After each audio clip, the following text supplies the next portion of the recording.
आज से शुरू होने वाले मॉनसून सत्र के हंगामेदार होने के आसार हैं। अपने तीखे सवालों से विपक्ष सरकार को घेरने की पूरी कोशिश करेगा, तो वहीं सरकार विपक्ष के सवालों का जवाब देने के लिए पूरी तरीके से तैयार है। सत्र की शुरुआत दिवंगत नेताओं को श्रद्धांजलि देने के साथ होगी। सदन में कल्याण सिंह के निधन पर शोक प्रस्ताव भी लाया जाएगा। सरकार की कोशिश इस मॉनसून सत्र में अनुपूरक बजट के साथ कई अहम विधेयकों को पास कराने की होगी। सत्र से पहले औद्योगिक विकास मंत्री गणेश जोशी ने कहा है कि मॉनसून सत्र को लेकर सरकार ने अपना होमवर्क पूरा कर लिया है और विपक्ष के हर एक सवाल का जवाब दिया जाएगा। शाम को एक बार फिर कार्य मंत्रणा समिति की बैठक होगी, जिसमें सत्र के आगे के कार्यक्रम तय किए जाएंगे। तो वहीं विपक्ष भ्रष्टाचार महाकुंभ में टेस्टिंग घोटाला, बेरोजगारी और महंगाई जैसे मुद्दों पर सदन के अंदर सरकार को घेरने की कोशिश करेगा।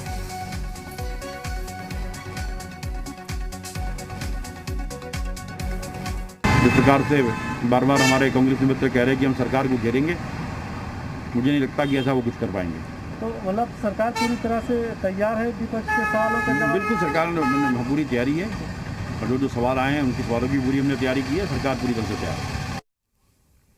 मॉनसून सत्र से पहले पूर्व सीएम हरीश रावत ने सरकार को घेरा है। हरीश रावत ने कहा वो सदन में सरकार की विफलताओं का पर्दाफाश करेंगे।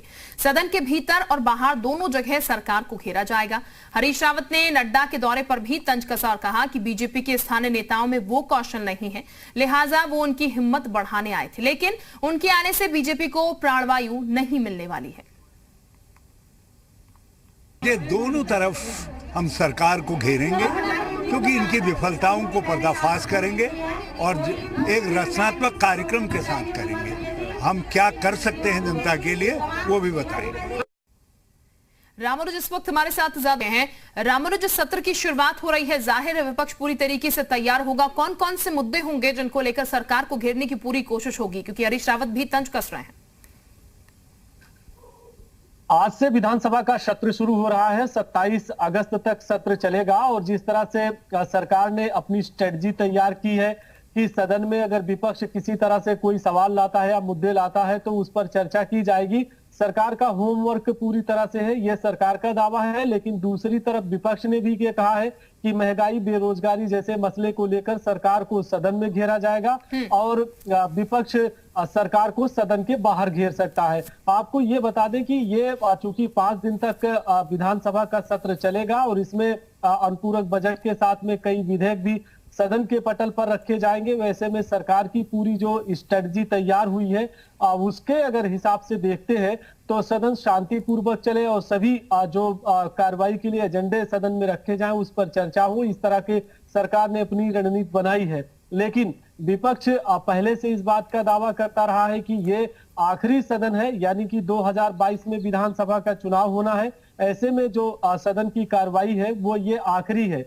तो उस नजरिए से सदन में विपक्ष ये भी दिखाना चाहेगा कि महंगाई या बेरोजगारी या जो दूसरे मसले हैं प्रदेश के, उसको लेकर के सरकार को घेरा जाए। तो आज 11 बजे कार्रवाई शुरू होगी और इसमें आपको ये बता दें कि इस बार का जो सदन होगा उसका किस तरह से नजारा बदला होगा। मुख्यमंत्री के तौर पर पुष्कर सिंह धामी नए मुख्यमंत्री के तौर पर काम करते हुए नजर आएंगे, यानी कि अभी तक वो विधायक के तौर पर सदन में नजर आते थे, लेकिन इस बार वो मुख्यमंत्री के तौर पर आएंगे और नजर आएंगे। और इसी तरह से संसदीय कार्य मंत्री बंशीधर भगत भी नए संसदीय कार्य मंत्री के तौर पर नजर आएंगे और विपक्ष में नेता प्रतिपक्ष की तौर पर प्रीतम सिंह होंगे। यानी सदन का काफी नजारा बदला होगा और आज की जो कार्रवाई 11 बजे शुरू होगी उसमें यही देखना होगा कि अभी तक दोनों तरफ से, यानी सत्ता और विपक्ष की तरफ से किस तरह का होमवर्क है। और आपने देखा कि जब भी सदन की कार्रवाई चलती है, पिछला भी जब सदन चला था तो उसमें सत्ता पक्ष इस बात को कहता है कि विपक्ष पूरे होमवर्क के साथ में नहीं आता और इसलिए सवाल जवाब सदन में नहीं हो पाता। ठीक, लेकिन इस बार होमवर्क विपक्ष की तरफ से रामानुज किया गया, जैसा कि जानकारी आप दे रहे हैं। जाहिर है हंगामेदार अक्सर देखने को मिलता है जब भी सदन शुरू होता है। रामानुज, अंदर तो भीतर सवाल पूछे ही जाएंगे, इसके कितने आसार है कि सदन के बाहर भी हम ये तस्वीर देखें कि विपक्ष हंगामा करता हुआ नजर आए? क्योंकि अक्सर ये होता है जब भी सदन स्टार्ट होता है तो सदन के भीतर तो हंगामा देखने को मिलता है, लेकिन उससे पहले बाहर की तस्वीर भी सामने आती है। सदन के बाहर आपने देखा है कि विपक्ष जब भी सदस्य आते हैं यानी विधायक आते हैं तो वो किस तरह से कभी पैदल मार्च करते नजर आते हैं, कभी गैस सिलेंडर के साथ में या गन्ना, इस तरह से आपने देखा कि जब सदन चला है तो ऐसे नजर आए।